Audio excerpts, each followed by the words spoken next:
Hello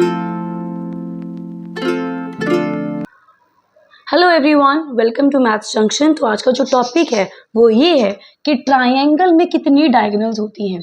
basically इसका answer है 0। अब आप कहेंगे कैसे? अगर मैं बात करूं कि डायगोनल्स होती क्या हैं, डायगोनल्स की बेसिक डेफिनेशन है कि नॉन एडजेसेंट यानी कि जो साथ साथ नहीं होते, नॉन एडजेसेंट पॉइंट्स को जब हम ज्वाइन करते हैं उस लाइन सेगमेंट्स को हम कहते हैं डायगोनल्स।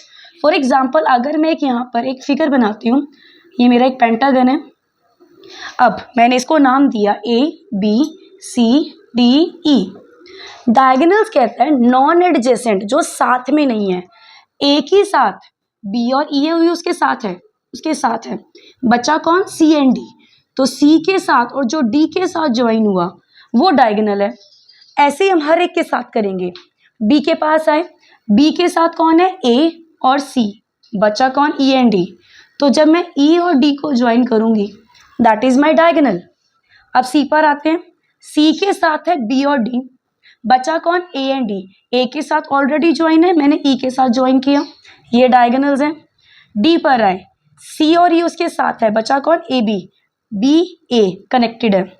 E के पास आते हैं, A और D साथ में उसके एडजेसेंट, नॉन कौन बचा? B and C, BE EC connect already, तो ओवरलैप करने का मतलब नहीं है।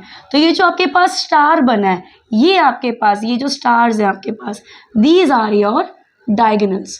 यानी कि जो आपके पास जो साथ में नहीं होते पॉइंट्स, नॉन एडजेसेंट बचे हुए, उसको जब हम ज्वाइन करते हैं वो आपकी डायगोनल्स हैं। अगर मैं ट्रायंगल लेती हूँ ABC, करेक्ट। अब A के साथ दोनों पॉइंट्स उसके एडजेसेंट है, B एंड C, तो क्या कोई नॉन एडजेसेंट पॉइंट है A का? नो, तो डायगोनल A से नहीं बनी। फिर मैं B के पास आई, B के पास A और C दोनों हैं, तो क्या नॉन एडजेसेंट है? नो, दोनों उसके साथ है, बीच में कोई और अल्फाबेट नहीं है, मतलब दोनों उसके साथ है, तो दोनों एडजेसेंट है। नॉन एडजेसेंट है? नो। अब मैं लास्ट अल्फाबेट के पास आई, C मेरा वर्टेक्स, दोनों एडजेसेंट पॉइंट है, मतलब दोनों उसके साथ हैं, तो क्या कोई नॉन एडजेसेंट है? नो। तो यानी कि मेरे तीनों वर्टेक्स पे, मेरे तीनों पॉइंट्स पे नॉन एडजेसेंट पॉइंट नहीं मिला। तो अगर नॉन एडजेसेंट पॉइंट नहीं है तो मेरी डायगोनल भी क्या नहीं बने, यानी कि मेरी डायगोनल्स कितनी होती हैं ट्रायंगल में? 0, यानी कि ट्रायंगल्स में डायगोनल नहीं होती।